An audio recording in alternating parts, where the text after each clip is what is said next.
Senator, I am insulted by your comment.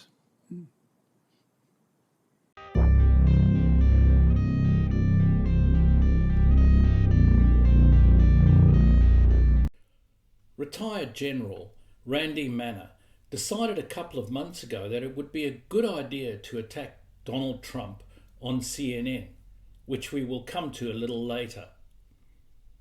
He decided to testify to the Senate on the use of the military as part of the mass deportation effort. It did not go well for him when Senator John Kennedy decided to take him to task. Watch. Duty, honor, respect, you talked about that Yes, in Senator. your opening statement. On October 14th of this year, you went on CNN. I want to read you what you said, make sure I'm accurate. Here's what you said. President Trump is not like any sane leader.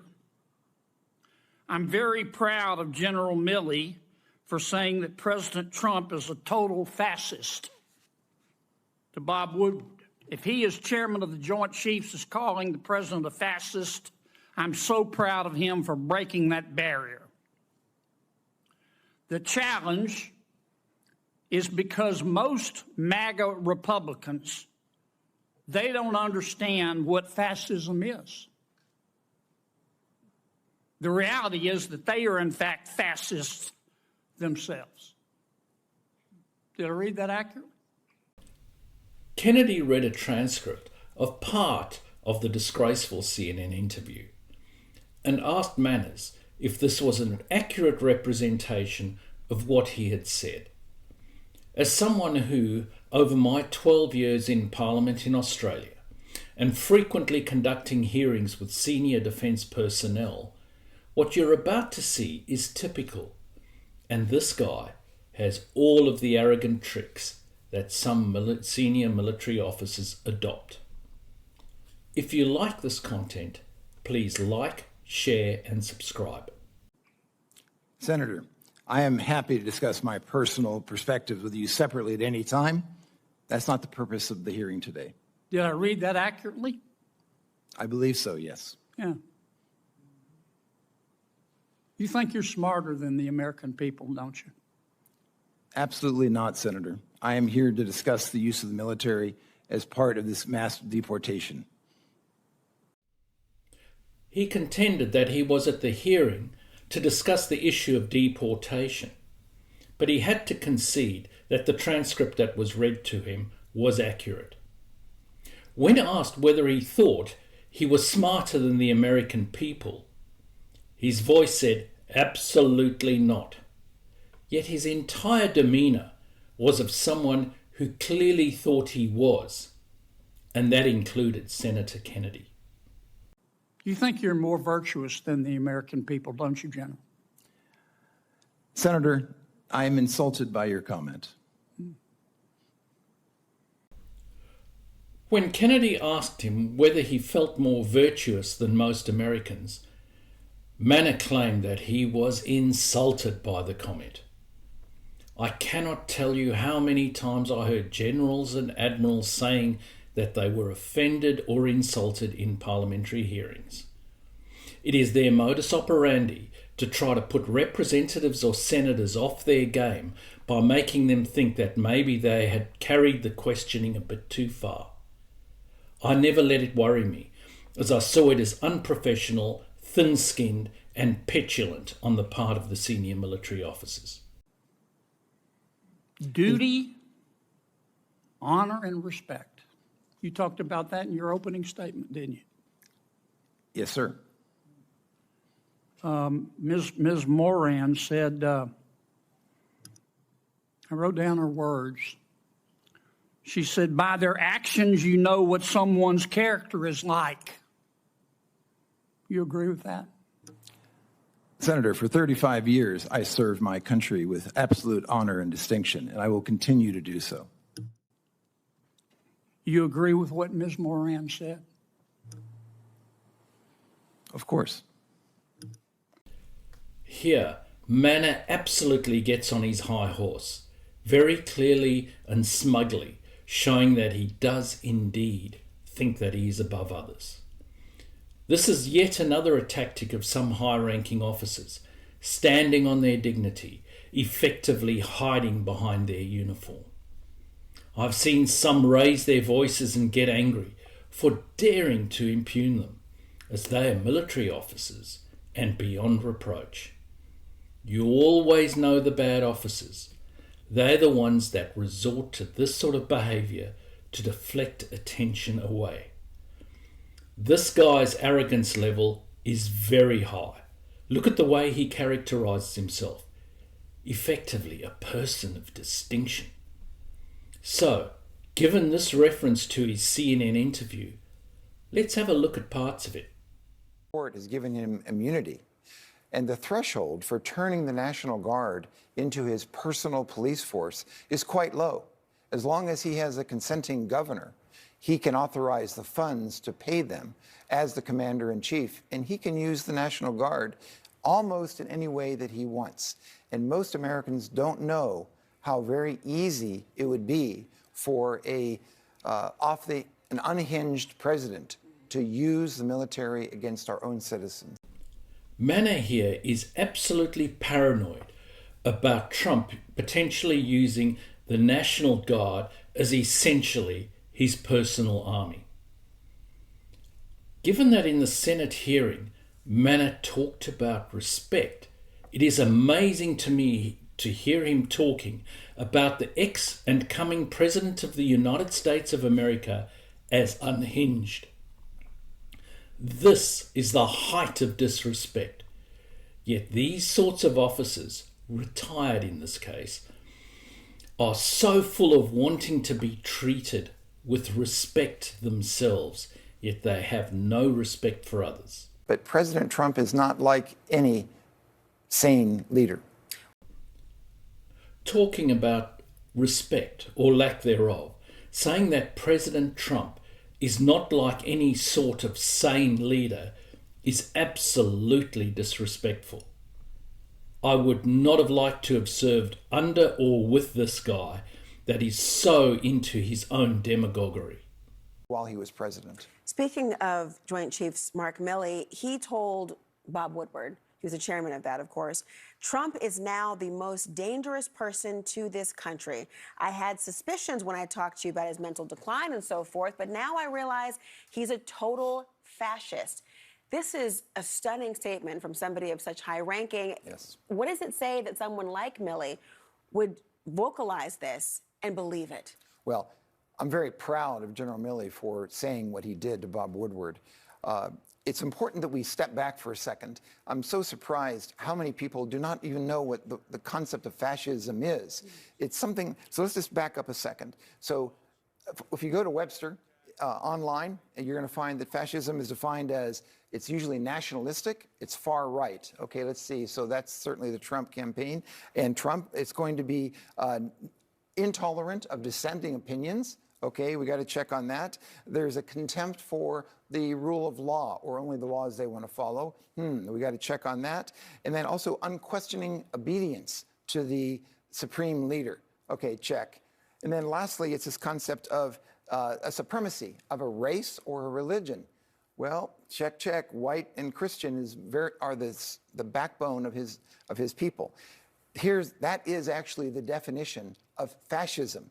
And I encourage your viewers to look it up themselves and draw their own conclusions. Well, Mark Milley, extremely well educated. He's very articulate, very smart man. He and I worked together in the Pentagon many years ago, literally person to person for a long time. If he, as the chairman of the Joint Chiefs, is calling the president a fascist, I am so proud of him for breaking that barrier to speak to the truth that he is. The challenge is, because most MAGA Republicans, and please understand, I am not referring to Republicans in general, but the very far right, the hardcore, they don't understand what fascism is. The reality is they are, in fact, fascists themselves by the definition. And here's the sad part.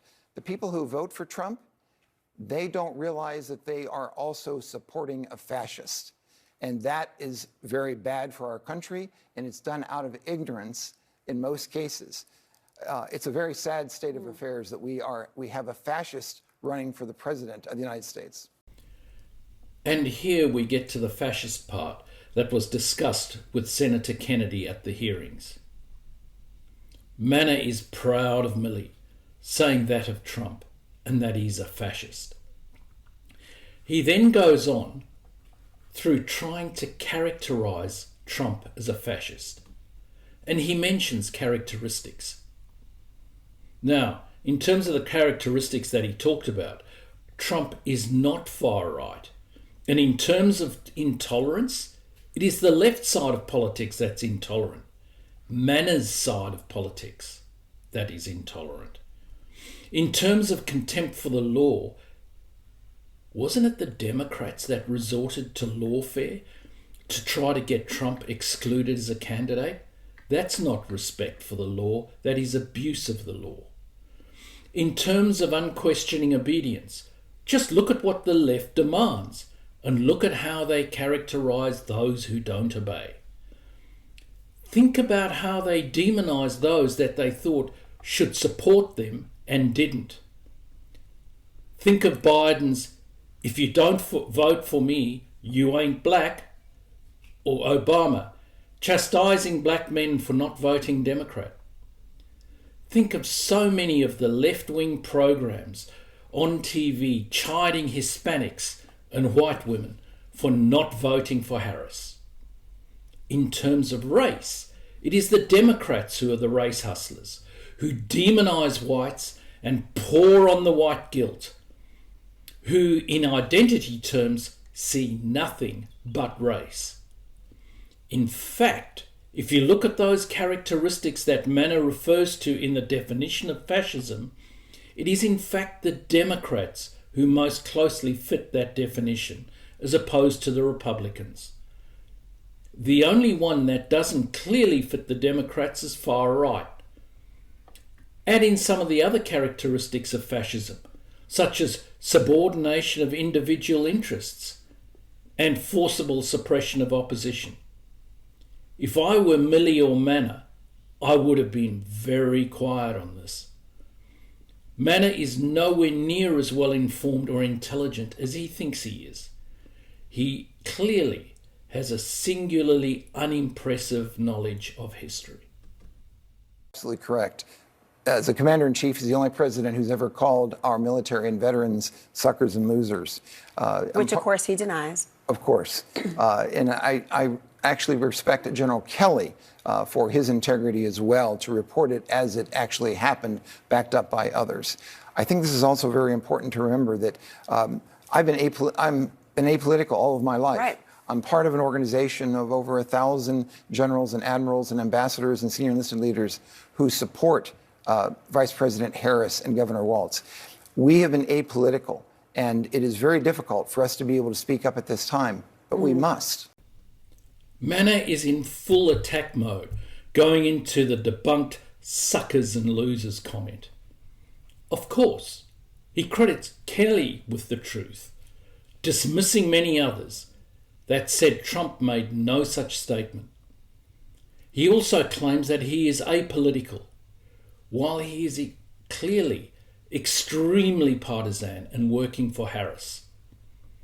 All in all, one of the least impressive star-ranked military officers I have ever heard, and that is saying something. On the subject of personal attacks, with Pete Hegseth, the personal attacks are becoming increasingly vitriolic. See the attack ad by the Lincoln Project.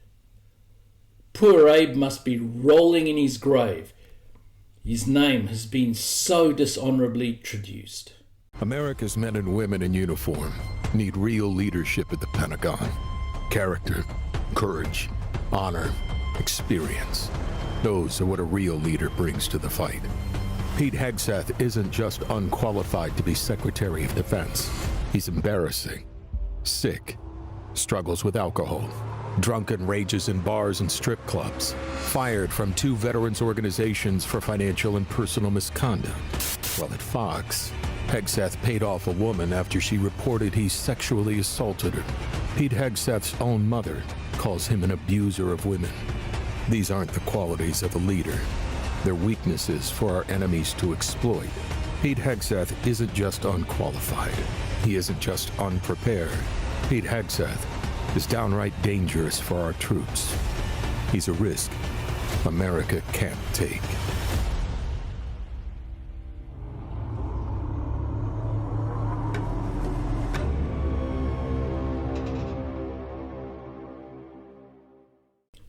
This is terrible character assassination. All innuendo and no specific facts. To be so aggressive in their attack, you see that they are very worried about the swamp. I wonder if defence contractors helped fund the commercial. Meanwhile, in the real world, it looks increasingly likely that Hegseth will get the nomination. Yeah, Senator Joni Ernst is considered one of the key, if not the most significant Republican votes in the entire Republican conference, just met with Pete Hegseth, actually for a second time. They also had another meeting over the weekend, given some of her concerns in dealing with Hegseth's past views opposing women in combat. Of course, Ernst was a combat veteran. Ernst has also been a victim of sexual assault, has called for changes to the practice, how the Pentagon deals with those claims. And Hegseth, as we know, has been accused of sexual assault, something that he has denied. But after they have met, she indicated that she would support him through the process, she said. She sounded very positive about his confirmation prospects, although she's not quite a yes yet.